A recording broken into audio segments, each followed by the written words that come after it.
Bab 11. Dengan kecepatan yang membuatnya bisa menghasilkan api, tidak diperlukan lagi api. Dengan kecepatan itu saja ia bisa membelah 10 kera punggung coklat menjadi 2. Dan ketika Roja baru saja menebas, kecepatannya tidak begitu cepat dan tenaganya jelas tidak kuat, tetapi bisa menyemburkan api.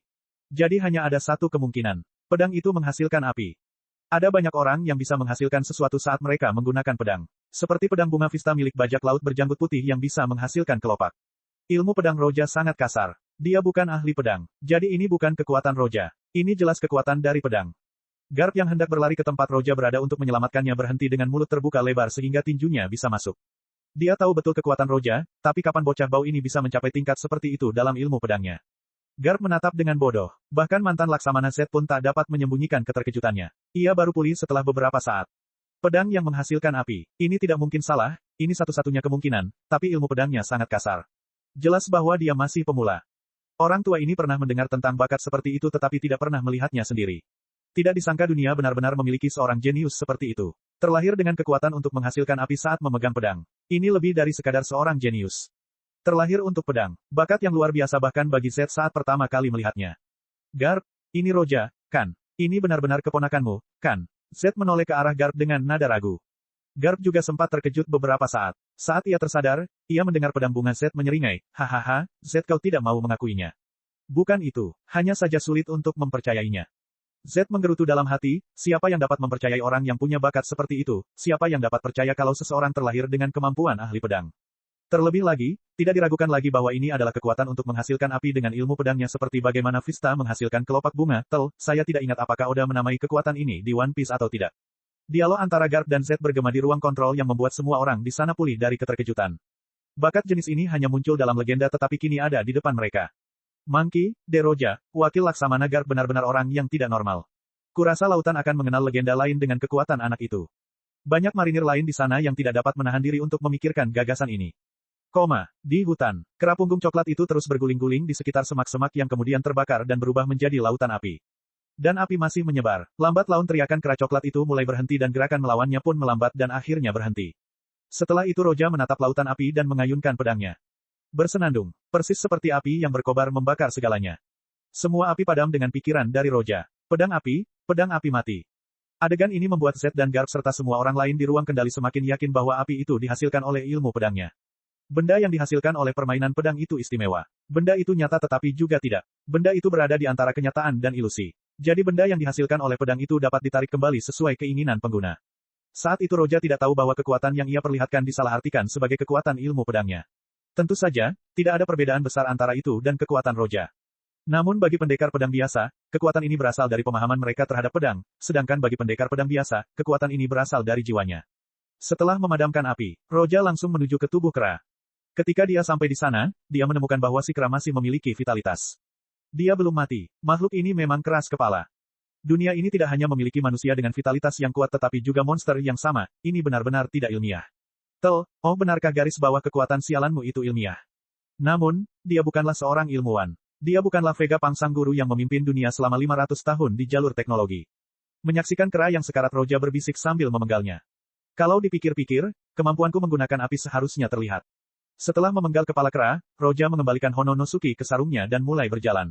Roja tidak peduli meski mereka tahu. Cepat atau lambat dia harus menunjukkan kemampuannya. Dan kali ini situasinya berbahaya. Dia tidak bisa menyembunyikan kemampuannya atau dia akan mati di sana. Yang dikhawatirkan Roja adalah bertarung akan meningkatkan energinya. Jadi dengan pemikiran Roja, bar properti itu muncul. Tahap kedua, pedang kuno jiwa plus 6. Atribut, kekuatan serangan plus 75, kekuatan plus 20. Atribut khusus, semua hal di dunia, berubah menjadi abu, serangan pedang memiliki kerusakan api tambahan kondisi evolusi tidak terpenuhi. Energi, 22/70. Sebelum dimulainya pertempuran nilai energi Roja adalah 18 dan sekarang 22.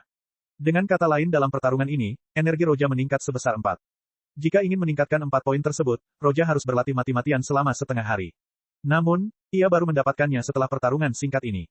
Mengapa pertarungan dapat meningkatkan energi begitu banyak sementara latihan tidak? Roja punya tebakan. Latihan adalah untuk mengeluarkan potensi tubuh, sedangkan pertarungan akan mengeluarkan potensi jiwa. Semakin berbahaya pertarungan, semakin banyak energi yang akan meningkat. Semakin banyak pertarungan hidup dan mati, semakin banyak jiwanya akan berubah. Tentu saja, ini hanya tebakannya dan dia tidak bisa mengujinya. Dia tidak ingin terlibat dalam pertarungan hidup dan mati hanya untuk menguji ini. Bab 12. Dengan pikiran Roja, bilah properti menghilang. Meskipun ini hanya sebuah ujian, Roja dapat mengalami pertempuran nyata dan dapat mengukur kekuatannya. Roja menyimpan pedangnya dan bersiap untuk pergi dan mencari mangsa lainnya. Tanpa menunggu, Roja mengambil 2 langkah pertamanya. Dia mendengar suara dari semak-semak di sampingnya. Keluar, Roja berhenti. Dia terkejut. Lagi pula, meskipun pulau ini penuh dengan makhluk hidup, jumlah mereka tidak sebanyak itu. Apakah dia bertemu 3 monster di tempat yang sama? Yang mengejutkan Roja, ketika semak-semak terpisah, yang muncul bukanlah monster melainkan seorang gadis cantik berambut merah muda. Ini adalah orang yang sama yang mengingatkannya untuk membawa senjata dan dia tidak mendengarkan yang mengakibatkan orang tersebut marah padanya, Hina. Hina tidak jauh dari situ dan saat dia mendengar suara pertempuran, dia langsung mendekat. Tangannya memegang pistol. Ia tampak waspada saat keluar dari semak-semak dan melihat seekor kera coklat panggang. Ia terdiam sejenak lalu tampak sangat terkejut. Bukankah ini salah satu monster terkuat di pulau ini? Hina berbeda dengan Roja. Dia tidak hanya memiliki pemahaman awal tentang penilaian pertempuran tetapi juga monster yang mungkin muncul dari pulau itu. Mungkin dia tidak akan mengingat monster yang lemah tetapi dia tidak akan salah mengenali monster yang kuat. Meski kera itu terbakar abis, Hina hanya meliriknya untuk mengenalinya.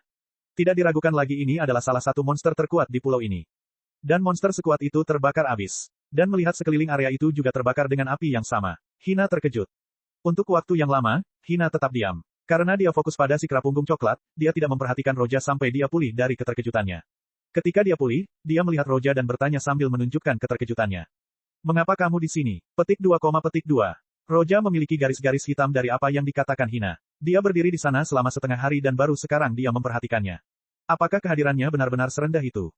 Mulutnya berkedut lalu Roja dengan cepat menatap Hina, kenapa aku tak boleh ada di sini? Ketika mendengar perkataan Roja, dia menggerutu, kau benar-benar beruntung. Ini adalah kera punggung coklat. Salah satu monster terkuat di pulau ini. Aku tidak tahu bagaimana ia bisa terbakar sampai sejauh ini, tetapi jika kau bertemu dengannya hidup-hidup, apakah kau pikir kau akan hidup? Hina berpikir dalam hati, kalaupun ia bertemu monster level 4 ia hanya bisa mundur, apalagi kera punggung coklat level 1 ini. Menurutnya, Roja sangat beruntung karena tidak bertemu kera ini dalam keadaan hidup. Namun, mendengarkan Hina di hati Roja dipenuhi dengan garis-garis hitam. Namun hal itu tidak terlihat di wajahnya dan dia juga tidak membenarkannya. Namun memperlihatkan senyum simbolis yang tidak berbahaya dan berkata, kamu baru saja mengatakan bahwa dia monster level 5. Apa maksudnya? Kamu bahkan tidak tahu ini. Mendengar suaranya Hina tiba-tiba menatapnya dengan aneh namun tetap menjawab, makhluk di pulau ini terbagi menjadi 5 tingkatan. 1 adalah yang terlemah, 5 adalah yang terkuat, dan ini seharusnya adalah kera punggung coklat tingkat 5. Jadi ini berarti aku baru saja membunuh monster level 5 jadi skorku seharusnya meningkat dengan margin yang besar. Roja berkata sambil memikirkan kekuatan kera. Baiklah, ini adalah penilaian. Jika ada monster yang lebih kuat maka ini akan menjadi pembantaian dan sebagian besar rekrutan akan mati. Hina yang tengah memperhatikan tubuh si kera mendengar perkataan Roja dan tanpa sadar mengangguk. Ya, kamu membunuh kera coklat itu, jadi skornya tentu saja. Suaranya berhenti tiba-tiba. Berbicara di sini, Hina berhenti dan menatap Roja, apa yang kau katakan? Melihat Hina Roja mengangguk dan berkata, tidak apa-apa. Karena aku telah membunuh kera ini dan dia adalah makhluk terkuat di sini. Jadi aku akan merasa yakin. Dengan apinya, ia dapat memenggal kepala kera tersebut. Jadi di pulau ini, tidak akan ada satupun monster yang dapat mengancamnya. Namun, mendengar perkataan Roja Hina terdiam. Setelah beberapa saat, Hina pergi ke sisi Roja dan mengulurkan tangan putihnya dan meletakkannya di dahi Roja. Apa yang sedang kamu lakukan? Tindakan ini tiba-tiba membuat Roja kehilangan ketenangannya. Hina menampakkan ekspresi peduli seakan-akan dia sedang melihat orang yang mengalami keterbelakangan mental dan berkata, itu, menurutku. Jika kamu demam, kamu bisa memanggil instruktur dan pergi. Engah, kalimat ini hampir membuat Roja muntah darah. Beruntungnya, di masa lalunya beberapa teman-temannya mengejeknya sehingga ia belajar untuk tetap tenang bahkan dalam situasi seperti ini. Aku tidak akan pergi dan akan terus mencari mangsa. Selamat tinggal, katanya kepada Hina dan langsung berbalik untuk pergi. Hina menatap Roja dengan tatapan tegas. Mulutnya berkedut dan luapan rasa tak berdaya menyerbu hatinya. Jika Roja bukan keponakan Garp, dia akan malas memedulikannya. Namun, saat Hina hendak pergi, dia mendapati Roja telah kembali. Hina memperhatikannya dan berkata pada Roja, mengapa kamu kembali? Roja memperlihatkan ekspresi serius dan berkata, akan ada mangsa lain di sini. Roja baru saja memikirkannya. Kera ini terbakar dan baunya seperti panggangan. Jadi dia memperkirakan sejumlah besar monster akan tertarik dengan baunya. Dengan kemampuan tambahan Roja untuk memberikan damage api, dia tidak takut dengan pertarungan kelompok. Mereka semua akan menjadi barbecue. Kecuali makhluk itu mempunyai ketahanan terhadap api, makhluk lain tidak akan mampu bertahan di depannya. Karena tempat ini akan menarik banyak monster, mengapa repot-repot mencarinya? Tunggu mangsanya di sini. Apa kau gila? Hina tidak bodoh, jadi ketika mendengar kata-kata Roja dia tahu apa maksudnya dan menatapnya dengan mulut terbuka lebar. Dengan bau ini, monster besar akan segera datang. Dan saya khawatir mereka pasti bukan hanya 2. Roja ingin menggunakan kera ini sebagai umpan. Jika kita dikelilingi oleh banyak monster, hanya kematian yang akan menunggu kita. Hina tidak tahu betapa cacat mentalnya dia hingga datang dengan ide mematikan seperti itu. Bab 13, aku tidak gila, sedangkan untukmu aku tidak tahu dan tidak ingin tahu. Pokoknya, aku akan berburu. Engah, hal ini membuat Hina hampir menyemburkan darah. Dia hampir pergi tanpanya, tetapi setelah menggertakkan giginya dan mengira itu adalah Garp, keponakannya, dia menjadi tenang. Namun dia masih menatap Roja dengan mata yang ingin membunuhnya. Roja mengangkat bahu dan mengabaikan tatapan membunuh Hina. Kesabarannya hampir habis, tepat saat Hina mengira dia sakit. Dia dipermalukan untuk pertama kalinya di dunia ini. Hina yang melihat Roja langsung mengabaikannya tidak berdaya. Sambil melihat sekeliling sebentar, Hina tetap tenang pada awalnya, tetapi setiap detik berlalu, dia mulai panik sedikit demi sedikit.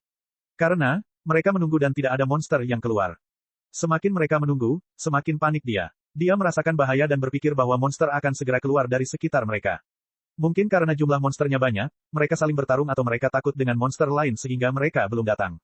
Hei, kamu benar-benar tidak ingin pergi. Kamu bisa tinggal kalau begitu. Hina menarik napas dan menatap Roja yang serius. Dia tidak bisa tinggal di tempat ini lagi. Dia merasa seperti sedang menunggu kematian. Mendengar perkataan Hina, Roja menoleh dan menatapnya seolah menyuruhnya pergi. Hina menggertakkan giginya dan berbalik. Sifatnya tidaklah buruk. Dia tidak ingin Roja dibunuh oleh monster yang tak terhitung jumlahnya, tetapi dia siap memanggil tim pemantau untuk datang dan menyelamatkannya.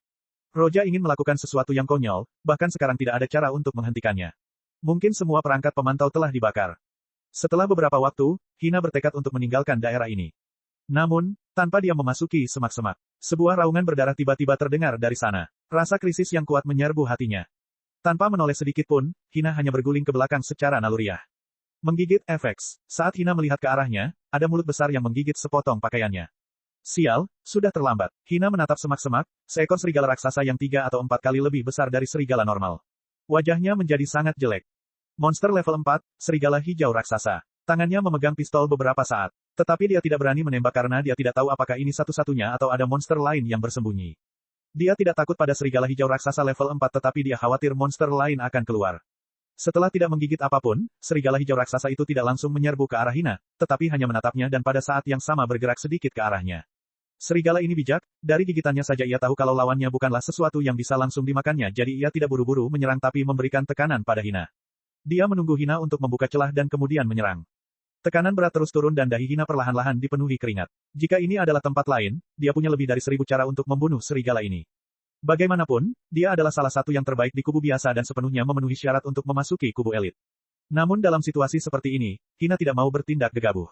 Perhatiannya terpusat pada semak-semak agar dia tidak menghadapi serangan mendadak lainnya. Kali ini di hutan Hina bisa merasakan banyak kehadiran kuat lainnya.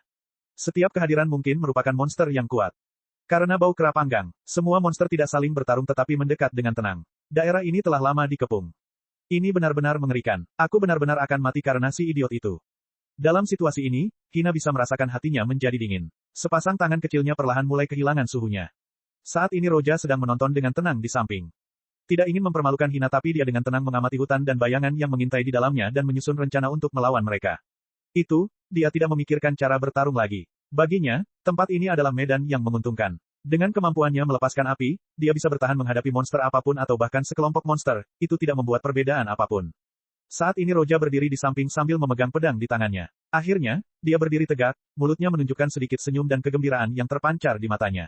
Roja mungkin terlihat tenang namun dia sedikit takut dengan darah karena di kehidupan sebelumnya dia takut dengan darah dan dia juga pernah mati walaupun telah melintasi dunia rasa takutnya itu tidak hilang.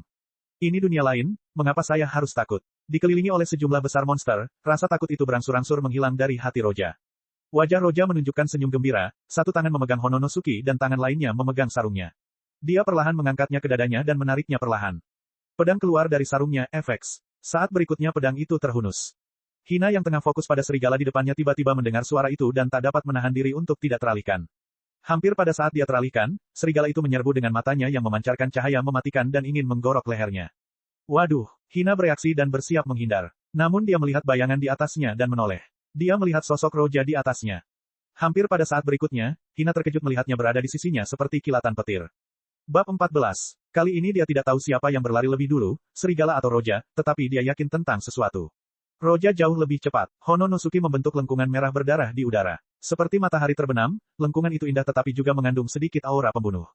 Mengaum, serigala hijau raksasa adalah monster level 4 sehingga bereaksi cepat. Serigala itu merasa bahwa jika ia terus mencoba menggigit dan tidak mundur, ia akan mati oleh pedang Roja.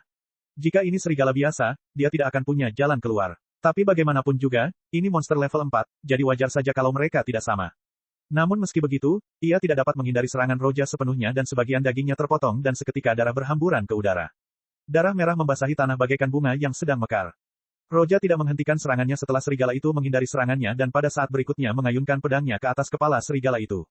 Mengaum, serigala berbulu yang terluka itu berdiri melihat pedang Roja yang menghantamnya. Ia langsung membuka mulutnya untuk menghentikan serangan dan memaksa pedang itu lepas dari tangan Roja. Namun melihatnya Roja tertawa. Ada sedikit rasa tidak berdaya dalam tawanya dan juga sedikit rasa kasihan. Sambil memperhatikan serigala itu, dia menggelengkan kepalanya sedikit. Kenapa? Kenapa menggigit pedangku? Hampir pada saat berikutnya, api menyembur dari pedang langsung ke mulut serigala dan langsung ke perutnya. Saat berikutnya, serigala itu seperti baru saja menerima sengatan listrik, langsung melepaskan pedangnya, dan bahkan tidak bisa berteriak. Seluruh tubuhnya bergetar 2 kali dan serigala itu langsung terengah-engah ke tanah dan mulutnya mengeluarkan api lemah. Melihat pemandangan ini Hina memperlihatkan ekspresi yang luar biasa. Mati, mati. Dari awal hingga akhir, dari saat ia pertama kali menyerang hingga saat serigala itu mati, hampir semuanya terjadi dalam sekejap mata. Hina bahkan tidak bisa mengerti bagaimana serigala raksasa itu mati. Meskipun dia bisa berhadapan 1 lawan 1 dengan serigala, jika dia menyerang seperti Roja dia akan terbunuh dalam sekejap. Ini sederhana, tidak mungkin. Kamu. Hina menatap Roja dengan tidak percaya. Kesan Hina terhadap Roja adalah, dia tidak bisa mengalahkan siapapun, kekuatan fisiknya paling lemah, setiap kali berlari dia akan menjadi yang terakhir. Sepertinya orangnya berubah total. Saya tidak tahu, apakah ini dianggap pembunuhan bersama atau pembunuhan tunggal. Roja tersenyum lebar dan mulutnya membentuk lengkungan jahat serta matanya menyala-nyala karena kegembiraan.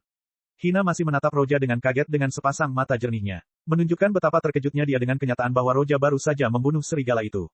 Dan pada saat ini, monster yang tak terhitung jumlahnya datang menyerbu dari segala arah seperti orang gila yang membuat Hina terbangun dari keterkejutannya. Di hutan, banyak bayangan muncul dengan mata merah darah. Memancarkan niat membunuh yang membekukan yang membuat Hina merasa seolah-olah dia jatuh ke dalam baskom es. Ketika Roja memenggal kepala serigala, bau darah membuat semua monster itu menjadi ganas. Jika bau daging panggang menarik perhatian para monster, maka bau darah akan membuat mereka beringas. Meskipun Hina sekarang percaya pada Roja tentang dia yang membunuh si kera, tetapi meskipun begitu, apa yang akan dia lakukan terhadap begitu banyak monster? Dia pikir mereka tidak beruntung kali ini. Hati Hina menjadi dingin ketika dia memikirkan cara agar dia dan Roja bisa keluar dari tempat ini. Tetapi semua monster itu berubah menjadi sangat ganas. Mengaum, setidaknya belasan makhluk buas mengeluarkan raungan yang bergema di seluruh hutan. Meskipun banyak rekrutan mendengar hal ini, mereka tidak datang untuk melihat karena mereka takut.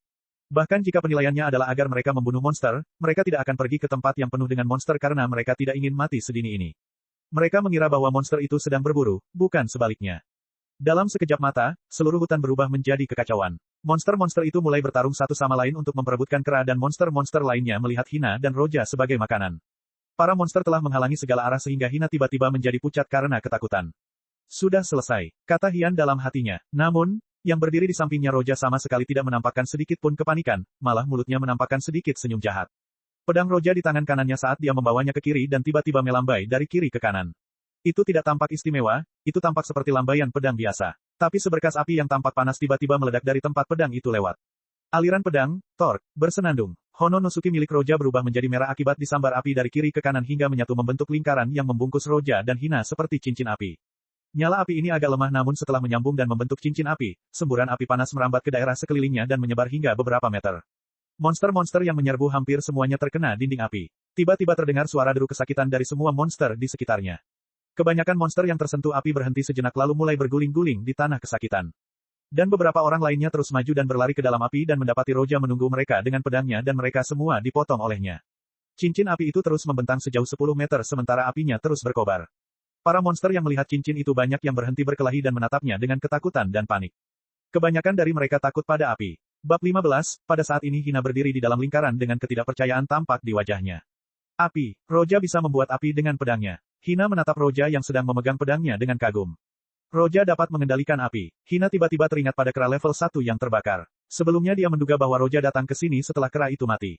Tapi, sepertinya Roja benar-benar orang yang membunuhnya. Akhirnya, Hina terbangun sambil menatap mata Roja. Masih sulit dipercaya, hanya dalam waktu 1 bulan, Roja berubah sebanyak ini. Sementara matanya masih tertuju pada Roja. Yang terakhir sudah bergegas keluar dari lingkaran api dan terus memenggal kepala semua monster. Banyak monster yang tergeletak di tanah sambil meraung kesakitan. Tapi sebentar lagi mereka akan dipotong satu persatu. Api membungkus Hononosuke dan bahkan setelah semua pembunuhan itu tidak ada setetes darah pun di sana. Semua darah menguap dan bahkan area di sekitarnya tidak memiliki darah. Api keemasan berterbangan ke atas dan ke bawah sementara Roja bagaikan penyihir api dan bagaikan bunga emas yang indah menyapu semuanya. Roja bergegas menuju 10 monster terakhir dan membunuh mereka. Setelah itu, api pada pedang itu perlahan mulai menghilang. Saat itu Hina yang sedang menonton perlahan terbangun. Dia tidak percaya apa yang terjadi jadi dia perlahan bertanya, apakah kamu? Apakah kamu benar-benar Roja? Kalau begitu, siapakah aku? Roja mengarahkan pandangannya ke Hina dan berpikir adiknya ini akhirnya mengerti. Saat ini api masih menyala. Karena berada di hutan, akan sulit menghentikan penyebarannya dan jika tidak dibendung, kemungkinan besar saya akan membakar seluruh pulau. Jika api menyebar lebih jauh, mereka akan menghentikannya sendiri. Namun, jika hanya sedikit, itu tidak akan menjadi masalah. Kalau begitu, ayo kita lanjutkan perburuannya. Mata Roja berbinar penuh kegembiraan, mereka hanya harus membiarkan api itu terus menyala sementara dan memburu monster yang ingin melarikan diri. Pada saat ini monster di sekitarnya ditekan oleh api dan rasa takut alami mereka terhadapnya mulai muncul. Sementara Roja seperti jenderal api, semua monster tidak berani mendekatinya dan mulai melarikan diri. Terbang. Petik 2. Melihat kejadian ini kepala Roja terangkat dan mulutnya menampakkan senyum jahat saat dia meraih pedangnya dan mengayunkannya. Bersenandung. Tubuh Hononosuke tiba-tiba terbungkus api dan disapu oleh Roja, api tiba-tiba keluar dari pedang dan terpisah menjadi 5 bagian ke arah 5 monster yang melarikan diri seperti bola api. Monster-monster itu sungguh malang sebab meskipun mereka menghindari serangan langsung, mereka akan terbakar pada saat berikutnya. Ketika mereka selesai, mereka semua mulai berguling-guling di tanah, tetapi itu tetap tidak memadamkan api. Beberapa monster yang berguling-guling menyebabkan semua semak-semak di area sekitarnya terbakar. Monster yang lebih kuat langsung mulai mundur dengan ekor di antara kaki mereka dan mencoba masuk ke kedalaman hutan. Tetapi bagaimana Roja bisa membiarkan mangsanya lolos? Sekarang ingin lari, sudah terlambat sekarang. Roja tersenyum dan siapa saja yang melihat senyumannya itu akan berpikir bahwa orang yang tersenyum seperti itu tidak akan menyakiti manusia maupun hewan. Tapi sangat disayangkan dia masih saja mengayunkan pedangnya. Jagoan, efek proyeksi api. Saat berikutnya api melesat lagi dari pedangnya dan langsung menyapu ke segala arah. Kali ini ladang benar-benar kacau. Semua monster mulai lari dari kobaran api. Beberapa terkena api dan beberapa bahkan tertimpa pohon karena panik. Api membakar hutan. Roja berada di balik kobaran api. Hampir tidak ada monster yang berani melawannya. Bahkan monster level 5 pun akan takut dan mencoba melarikan diri. Roja kini memegang pedangnya dan membunuh setiap monster yang lolos dan telah membunuh sejumlah besar dari mereka. Dan Hina yang bersama Roja selama ini menatap Roja dengan kebingungan di matanya dan jantungnya berdebar kencang seperti genderang. Apakah dia benar-benar Roja? Kalau saja suhu api yang dirasakannya tidak seberapa, dia pasti mengira ini hanya mimpi. Api ada di mana-mana karena daerah ini tampak berubah menjadi lautan api yang mengerikan. Kemanapun Roja pergi, tempat itu akan terbakar. Di dalam hutan, api nyaris menguasai segalanya. Roja tidak terkalahkan. Bahkan jika monster yang lebih kuat muncul, ia tidak akan punya ide untuk menghadapinya, yang ada di pikirannya hanyalah bagaimana ia bisa melarikan diri. Dengan api yang menyapu segala arah. 2, 5, 10. Semua monster yang menghalangi jalannya dibunuh oleh Roja dan jumlahnya terus bertambah. Banyak monster level 4 yang mati meskipun pedang tidak dapat memotong mereka, api dapat melakukannya bahkan monster level 5 tidak dapat menahannya jadi bagaimana mungkin monster level 4 dapat melawan.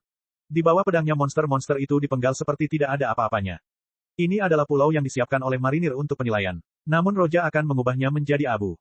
Kemanapun dia pergi semuanya akan terbakar. Karena amarah Roja yang membara, api pun membesar dan membesar hingga menarik perhatian rekrutan lainnya. Di tempat lain di hutan, X-Drake sedang bertarung dengan monster level 5, pakaiannya sedikit robek di beberapa tempat sementara monster itu penuh dengan bekas luka. Ambil ini. Saat berikutnya mata Drake berkilat tajam saat ia mengayunkan senjatanya. Ledakan. Drake terbang keluar setelah pertukaran itu tetapi senjatanya membuat bekas luka lain di tubuh monster itu. Agak sulit bagi Drake untuk memenggal kepala monster level 5. Setelah menarik napas, dia menghampiri mayat itu dan berkata, "Aku membunuh monster level 5 ini tanpa menggunakan itu. Sepertinya penilaian ini tidak sulit bagiku." Drake menganggukkan kepalanya dan siap melanjutkan perburuannya. Tiba-tiba raut wajahnya berubah dan ia menoleh ke arah lain. Anda dapat melihat bahwa hutan di arah itu tampaknya berubah menjadi merah secara bertahap.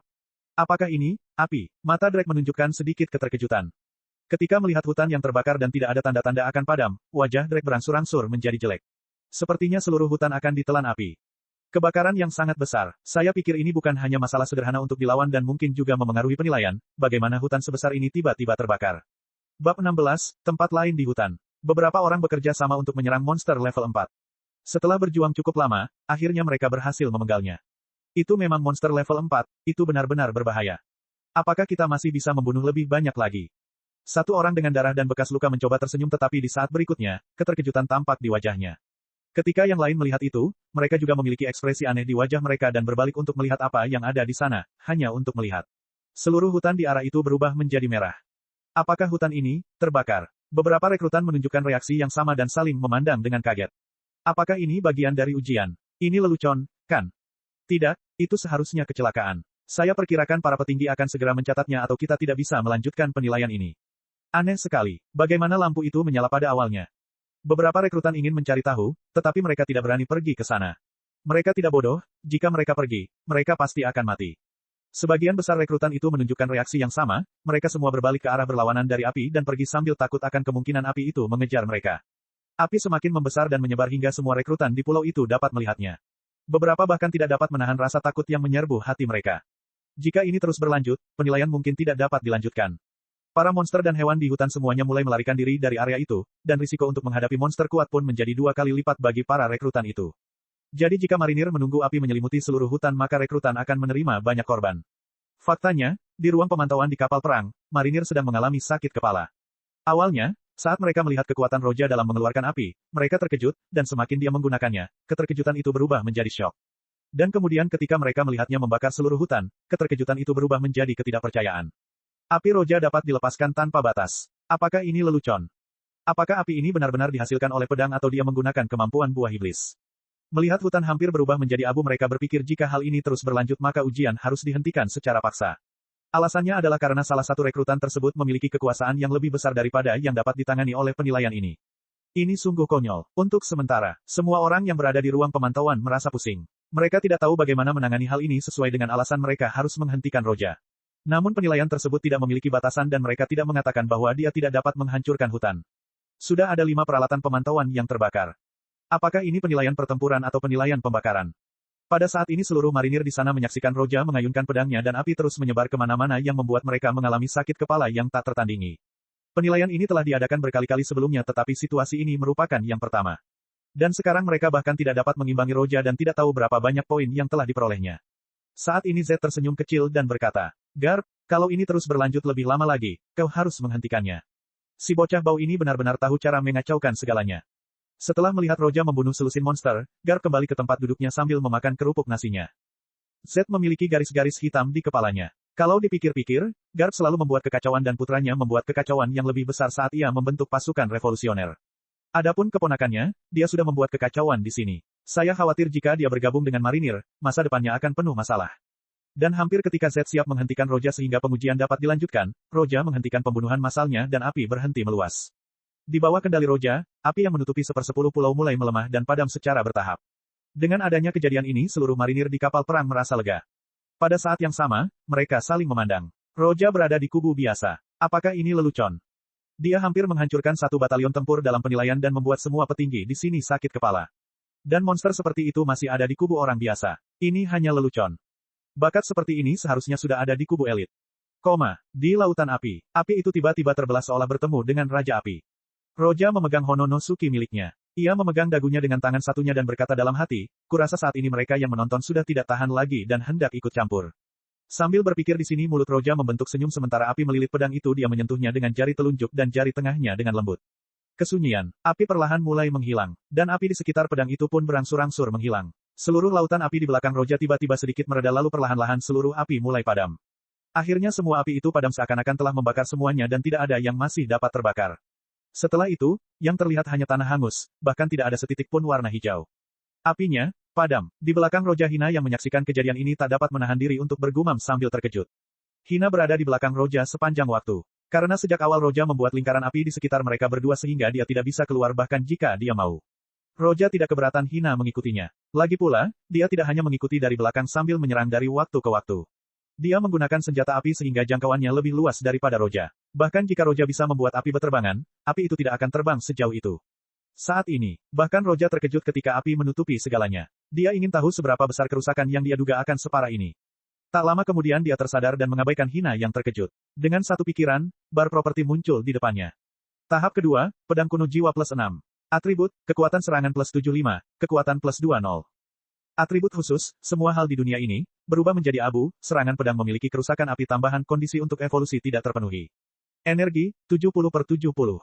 Saya tidak menyangka pertarungan semudah itu akan meningkatkan begitu banyak energi. Melihat energinya kini sudah penuh dan bisa menguat lagi, Roja pun bersemangat dan tak ragu memilih untuk menguat sekarang. Bersenandung, hanya Roja yang bisa melihat cahaya kemasan berkelebat di sekelilingnya setelah itu bar properti itu kembali muncul di hadapannya. Tahap kedua, pedang kuno jiwa plus 7. Atribut, kekuatan serangan plus 80, kekuatan plus 22. Atribut khusus, semua hal di dunia ini, berubah menjadi abu, serangan pedang memiliki kerusakan api tambahan kondisi untuk evolusi tidak terpenuhi. Energi, 0/80. Aku sudah mencapai +7, tidak jauh lagi dari tahap ketiga, Roja menatap bar properti dan bergumam dalam hatinya. Sebelumnya, saat dia masih di +6 masih ada jarak, tetapi sekarang setelah dia mencapai +7 dia merasa evolusi ke tahap ketiga sudah di depan mata. Bab 17. 3 hari berlalu dengan cepat. Waktu penilaian akhirnya berakhir. Sirene marinir bergema di seluruh pulau. Jadi semua rekrutan menghentikan aksi mereka dan berjalan keluar dari hutan. Faktanya, jumlah monster di hutan berkurang secara signifikan. Pada hari terakhir, hampir semua monster level rendah menghilang dan monster lain yang lebih kuat diburu oleh tim rekrutan dan dibunuh bersama. Meninggalkan hutan, para rekrutan itu dapat melihat seperti neraka, suatu daerah yang semuanya terbakar hitam. Mereka tidak dapat menahan rasa takut. Untungnya hal itu tidak berlanjut ke depan.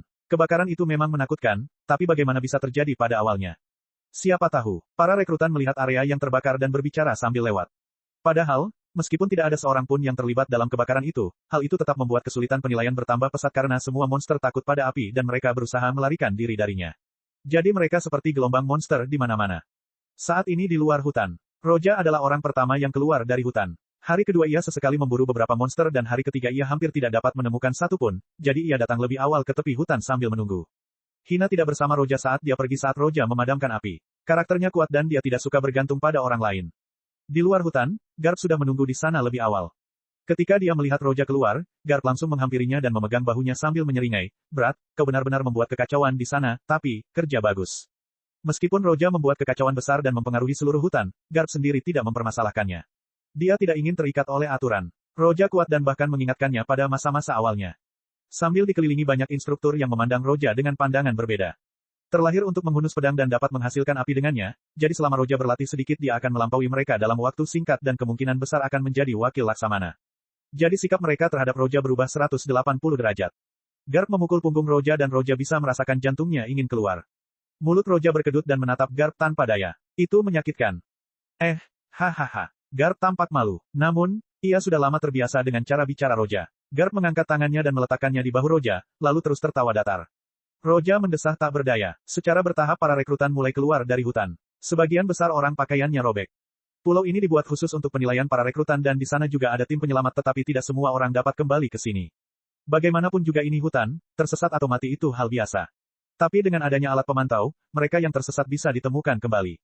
Hutan pun bisa dibersihkan secara menyeluruh dalam waktu setengah hari. Kali ini masih ada korban namun sebagian besar hanya luka-luka. Hanya ada 2 kasus kematian. Ini jauh lebih baik daripada melawan bajak laut. Jika mereka benar-benar melawan bajak laut dalam penilaian pertempuran ini, mungkin akan ada 2 kali lipat korban. Selain mereka yang terluka parah, mereka yang terluka ringan dan yang tidak terluka mempunyai waktu setengah hari untuk beristirahat dan kembali ke kapal perang. Segera setengah hari berlalu dan kapal perang akhirnya kembali ke markas. Di alun-alun Marineford, selain beberapa rekrutan yang terluka parah dan Roja yang dibawa oleh Garp, semua rekrutan lainnya berkumpul di sini. Melihat pengumuman hasil belum juga muncul, seluruh rekrutan mulai berbisik-bisik. "Berapa banyak yang kamu buru?" "Aku membunuh setidaknya 3 monster level 3, sedangkan untuk level 2 dan 1, aku membunuh terlalu banyak, entahlah.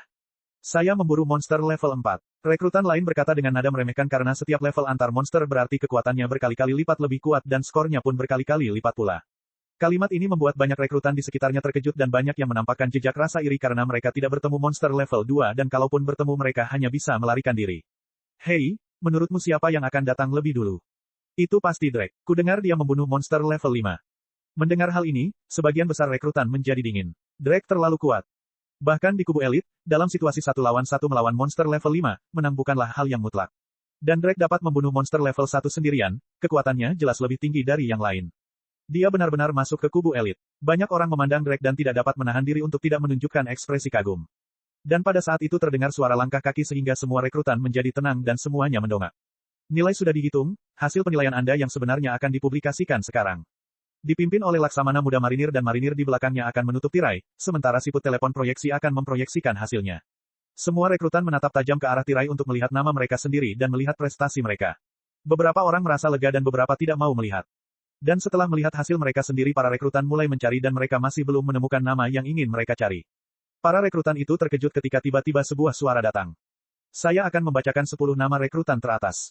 Berdiri di sana Laksamana Muda itu berkata dengan nada serius dan kemudian dia memberi isyarat kepada marinir di belakangnya untuk menurunkan tirai dan siput dan mengeluarkan sebuah daftar. Para rekrutan mulai mendengar nama-nama yang familiar. Ke-10, Saul. Ke-9, Petik 2, terus-menerus membaca nama-nama. Para rekrutan itu tampaknya tidak terkejut. Rupanya, mereka mengharapkan posisi nama-nama itu. Keempat, Hughes. Karena pangkatnya semakin tinggi, nada bicara Laksamana muda itu mulai melambat dan setelah dia selesai mengucapkan sebuah nama, dia berhenti sejenak. Mendengar nama Hughes, para rekrutan tampak terkejut karena mereka tidak menyangka dia akan berada di posisi keempat. Hughes kuat dan seharusnya bisa masuk 3 besar. Ini mungkin agak aneh. Laksamana muda itu mengabaikan diskusi mereka dan matanya menyapu ke depan para rekrutan dan terus membaca. Ketiga, Drake. Ketika nama ini keluar, semua rekrutan terdiam. Tidak hanya Drake sendiri, semua rekrutan tampak tercengang. Drake hanya berada di posisi ketiga. Bab 18. Drake tidak menggunakan seluruh kekuatannya, tetapi berada di posisi ketiga adalah di luar ekspektasinya. Hei, apakah ini lelucon? Tidak ada kesalahan. Para rekrutan itu memberontak. Bagi mereka, Drake sudah diakui sebagai yang terkuat dan bukan hanya kelompok kelima terkuat. Tetapi semua kelompok KAM biasa. Dan sekarang Drake berada di peringkat ketiga. Ini hanya candaan. Di antara kerumunan, hanya satu orang yang tidak terkejut. Itu adalah Hina. Matanya berkedip dan dia menarik napas dalam-dalam. Baru setelah dia melakukan itu, dia bisa menebak apa yang terjadi. Kesunyian. Laksamana muda itu melihat situasi semakin tidak terkendali, mengerutkan kening dan berteriak keras. Suaranya seperti petir yang langsung membuat semua rekrutan terdiam. Namun, beberapa orang tampak curiga dan tidak percaya dengan hasil tersebut. Laksamana muda yang menatap mata itu tersenyum kecil dalam hatinya meski terlihat serius sebenarnya saat pertama kali melihat hasilnya dia juga tidak bisa tenang. Kedua, Hina. Setelah pernyataan ini, semua rekrutan itu matanya penuh dengan keheranan dan tidak dapat mempercayainya.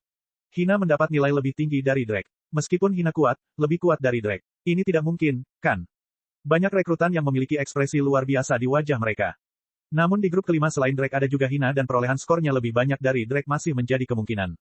Cuma, kalau begitu, siapa yang pertama kali ada di sana? Semua rekrutan itu punya nama yang terlintas di pikiran mereka yang tidak ada dalam daftar dan tidak diumumkan juga tetapi kemudian menolak gagasan itu. Diam, kata orang belakang yang mengagumkan itu lagi dengan ekspresi serius di wajahnya dan keheningan kembali lagi. Tempat pertama, Roja, kesunyian, keheningan yang mematikan. Suasananya sunyi sehingga jika Anda menjatuhkan peniti, Anda dapat mendengar peniti itu menyentuh lantai. Semua rekrutan saling memandang. Mereka semua menduga bahwa mereka salah dengar dan ingin memastikan. Kemudian pada saat berikutnya, kerusuhan akhirnya pecah dan tidak dapat dibendung lagi. Ini lelucon yang menyebalkan. Apa peringkat ini? Tempat pertama adalah Roja si Rookie terlemah. Bahkan jika dia keponakan wakil Laksamana Garp, ini hanyalah manipulasi yang tidak sah terhadap hasil. Ini terlalu berlebihan. Ini terlalu berlebihan. Semua rekrutan hampir marah. Roja menggunakan hubungannya dan meraih posisi ketiga atau keempat, meskipun posisi kedua masih dipertimbangkan, tetapi mendapatkan posisi pertama seperti itu agak terlalu berlebihan. Apakah mereka menganggap para rekrutan itu sebagai orang-orang bodoh? Roja selalu menjadi yang terakhir dalam latihan apapun dan dalam penilaian ini ia menempati peringkat pertama. Diamlah. Peringkat ini tidak punya masalah. Diam sekarang. Laksamana muda sudah menduga hal ini namun tetap membentak mereka. Namun kali ini banyak rekrutan yang marah mulai menentangnya. Siapa yang menempatkannya di tempat pertama? Roja ini mengandalkan hubungannya dengan wakil Laksamana Garp untuk mendapatkan tempat itu dan Anda hanya bisa membuka satu mata dan menutup yang lain seolah-olah Anda tidak melihat apapun. Kamu ingin kami diam? Mendengar kata-kata itu, Laksamana muda itu menjadi marah dan berteriak. Seluruh alun-alun bergetar seperti gempa bumi dan semua rekrutan berdengung di gendang telinga mereka. Akhirnya, suasana menjadi sedikit tenang. Itukah yang kau katakan kepada atasanmu? Orang-orang yang baru saja berbicara itu keluar sekarang. Kas menatap dengan marah ke arah sekelompok rekrutan itu namun kali ini tidak ada yang menjawab. Semua orang saling memandang dan tidak ada seorang pun yang berdiri. TL, Kas adalah Laksamana belakang yang dikagumi akhirnya kita tahu namanya. Saya tidak perlu mengulang-ulang nama Laksamana belakang. Walaupun mereka marah, mereka tahu bahwa berdiri sekarang akan mengakibatkan konsekuensi yang tidak terduga. Kas melihat tidak ada yang berdiri. Dia tidak akan menginterogasi mereka. Jadi dia berkata dengan keras, kau meragukan keaslian peringkat ini, kan? Tak seorang pun bicara, namun mata mereka lah yang berbicara. Dengan baik, kalau begitu, izinkan aku memberitahumu, karena beberapa alasan yang tak terduga, penilaian kali ini tidak akan mengarah pada promosi ke KAM Elite. Tapi, sebulan kemudian akan ada kompetisi. Seleksi ke KAM Elite dilakukan setelah kompetisi itu. Ini adalah penilaian berbasis perang, jadi tidak ada pilih kasih dalam hasilnya karena tidak akan menghasilkan apapun. Jadi, persiapkan diri dengan baik untuk bulan depan. Setelah Kas mengatakan semua ini, para rekrutan akhirnya sedikit tenang. Drake mengerutkan kening, namun wajahnya kembali tenang. Penilaian berbasis kompetisi. Karena ini adalah aksi rakyat melawan rakyat dan mereka semua bisa menonton maka tidak akan ada operasi di belakang layar. Siapa yang terkuat yang akan kita ketahui dalam kompetisi itu? Apakah kamu sudah tenang sekarang? Sekarang pergilah berkeringat dan datang untuk berlatih besok. Setelah melihat para rekrutan tetap diam, Kas berbalik untuk pergi. Setelah Kas pergi, alun-alun tetap sunyi sejenak dan semua rekrutan saling berpandangan dan akhirnya santai. Saya tidak menyangka sebulan kemudian kita akan mengadakan kompetisi. Diperkirakan kali ini ada yang terlalu mengusik hasil pertandingan sehingga tidak bisa menahan diri untuk tidak menyelenggarakan kompetisi. Karena ini penilaian berbasis kompetisi. Itu tentu saja mungkin dan terlebih lagi orang itu tidak mungkin mendapatkan peringkat pertama tanpa mereka mengubah hasilnya. Para rekrutan terus berbicara satu sama lain sambil mencibir. Hina mendengarkan mereka berbicara. Dia tidak marah tetapi mulutnya sedikit terangkat membentuk senyum dan matanya bersinar. Penilaian berbasis kompetisi akan menarik. Sampai hari itu tiba, Hina menantikannya. Dalam benaknya, Roja berkelebat dengan apinya dan di belakangnya adalah lautan api yang mengerikan sementara dia tidak dapat menahan senyum di bibirnya. Bab 19. Setelah penilaian berakhir, Roja langsung kembali ke halaman. Dia tidak tertarik dengan hasil atau peringkat. Bukannya dia sama sekali tidak peduli dengan ketenaran dan kekayaan seperti orang suci, tetapi dia sudah bisa menebak peringkatnya. Lagi pula, ini hanya tes peringkat perkemahan biasa. Tidak ada yang layak untuk dipedulikan. Saat ini Roja sedang duduk bersila dengan Hononosuke di lututnya. Kali ini dalam penilaian dia tak terhentikan dan membunuh sebagian besar monster tapi dia tidak membiarkan semua ini memengaruhi kepalanya. Lagi pula, dia mampu menunjukkan itu semua karena lingkungannya memang sesuai dengan kemampuannya. Kalau di tempat terbuka dengan kekuatannya saat ini dia tidak bisa berbuat banyak. Tentu saja hal-hal itu tidak membuatnya merasa buruk tetapi dalam hatinya, dia lebih mengkhawatirkan kekuatan bertarungnya. Misalnya, ia tidak mempunyai jurus khusus dan ilmu pedangnya hanya bergantung pada apinya. Yang dapat ia lakukan hanyalah mengayunkan pedang.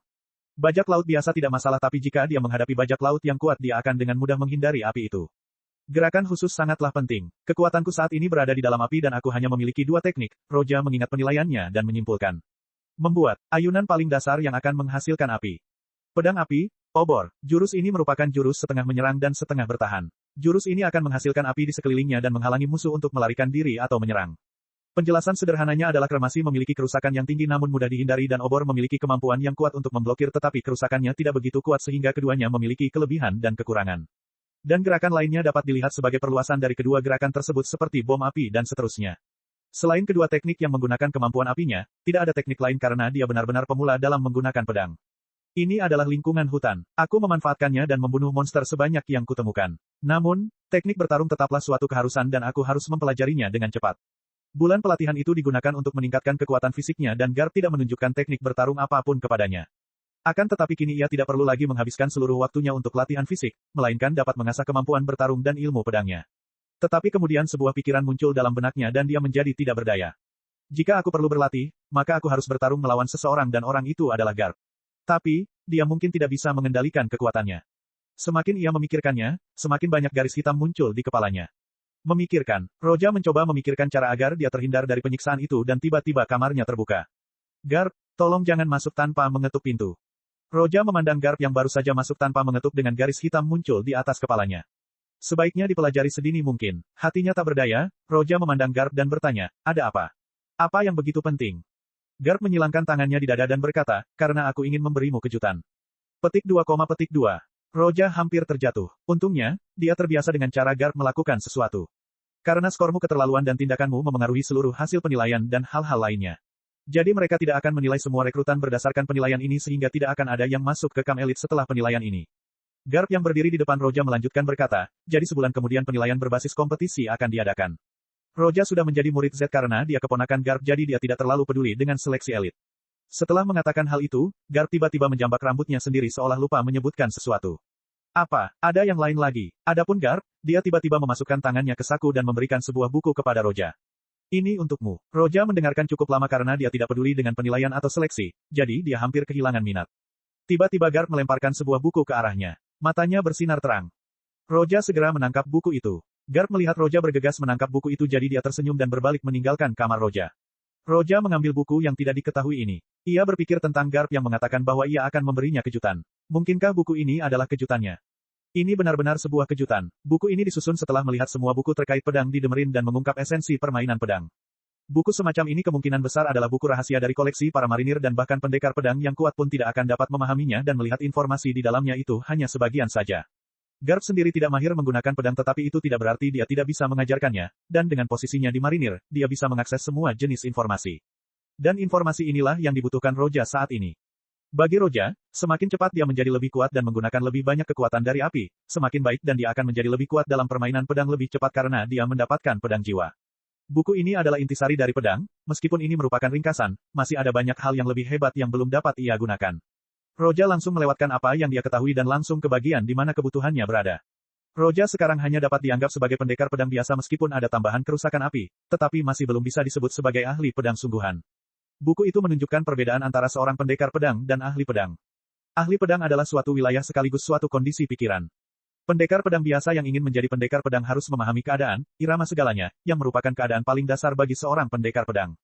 Terbiasa dengan cerita asli, The Rhythm of Everything, yang diperlihatkan saat Zoro melawan Das Bones yang memiliki Supa-Supa no Mi dan hanya bisa mengalahkannya dengan memahami keadaan tersebut. Bagi seorang ahli pedang, menggunakan pedang besi berkarat sekalipun akan mampu memotong baja. Hal ini mustahil dilakukan oleh pendekar pedang biasa. Bab 20. Roja akan mudah mengingat alur cerita aslinya, tetapi untuk mengetahui cara menggunakan irama segalanya, ia harus menghabiskan banyak energi. Namun, buku ini berisi esensi pedang dan irama segalanya, dijelaskan dengan jelas.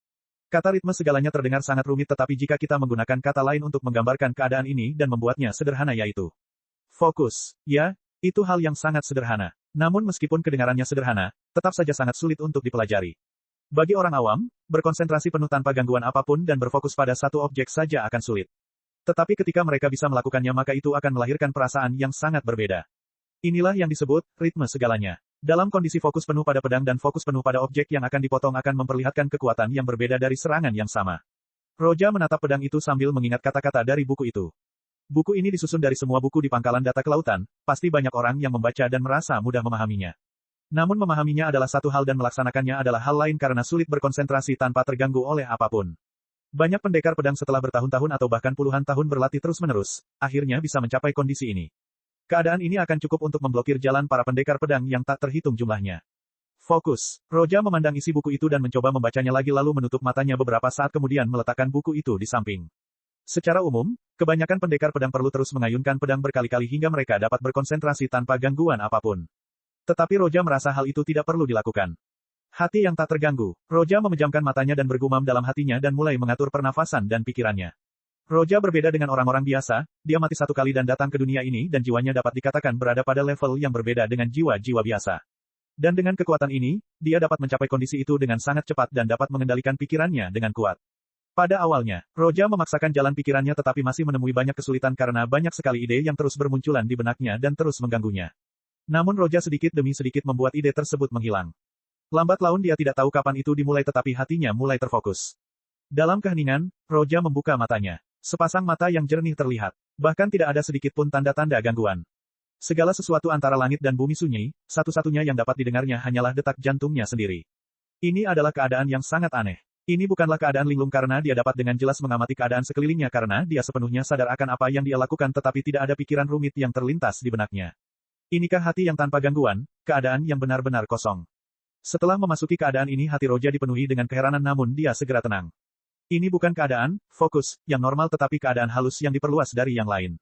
Roja mulai mencoba dengan pikirannya yang sepenuhnya terfokus pada benda-benda di sampingnya. Kedengarannya samar-samar, tetapi ia dapat mendengar meja, kursi, cangkir, dan tanah yang bernapas. Apakah ini negara bagian itu? Roja tiba-tiba ragu karena keadaan dan deskripsinya agak mirip. Dalam hatinya, muncul sebuah perasaan yang dapat dijelaskan. Keadaan ini adalah wilayah para pendekar pedang dan tampaknya sangat kuat. Keadaan ini memberi pengguna perasaan mendominasi. Namun, Roja tidak bisa mendapatkan perasaan ini dari Garp. Namun, dia tahu bahwa Garp mengetahui keadaan ini. Itu menunjukkan bahwa dia melihat sekilas level pertama dari alam pendekar pedang.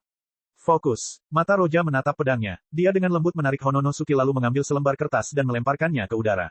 Jika aku ingin pedang itu memotong sesuatu, maka aku akan memotongnya.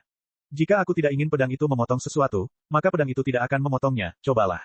Pikiran Roja terfokus pada selembar kertas yang meluncur di udara sambil memegang pedang di tangannya. Saat berikutnya Roja tiba-tiba melambaikan tangan dan sebuah suara meledak di udara dengan pedang tajam di tangannya dan mengenai kertas itu. Kertasnya, tidak dipotong. Ingin memotong kertas biasa tentu saja hal yang sederhana, tetapi ingin menggunakan pedang untuk memukul kertas tanpa memotongnya. Itulah dunia yang dicarinya. Ini dia, melihat pedangnya sendiri jatuh di atas kertas dan tidak merusaknya sedikitpun. Mata Roja bersinar dengan sinar cahaya dan keluar dari keadaan fokus. Apakah sesederhana itu? Dia memasukkan kembali pedangnya ke sarungnya. Roja menatap kertas itu dan tiba-tiba menggelengkan kepalanya. Tidak, aku berada di tempat yang benar-benar sunyi sehingga aku bisa memasuki keadaan itu. Tapi tidak akan mudah untuk mempertahankan kondisi ini saat sedang berperang. Berpikir sampai di sini mata Roja menjadi jernih. Tentu saja caranya untuk memaksakan pikirannya melalui kekuatan jiwanya adalah hal yang layak dilakukan. Ingin memahami keadaan ini biasanya Anda harus berlatih berhari-hari hingga Anda secara bertahap bisa menyatu dengan pedang dan akhirnya memahami dan mengendalikan keadaan ini. Dan metode lain adalah metode khusus yang digunakan Roja. Metode ini disebutkan dalam buku tetapi kebanyakan orang tidak dapat menggunakannya. Roja cocok menggunakan metode itu. Kemudian hal berikutnya adalah mencoba dan memasuki kondisi ini sesuka hati di tempat manapun, maka kondisinya akan stabil. Rasanya masih terlalu sederhana. Cek cek cek cek cek cek cek cek. Rakan-rakan kultivator sekalian, sebelum retret, sila terus berkultivasi untuk jurus subscribe, like, share dan komentar agar sekte novel Sadim terus berkembang pesat.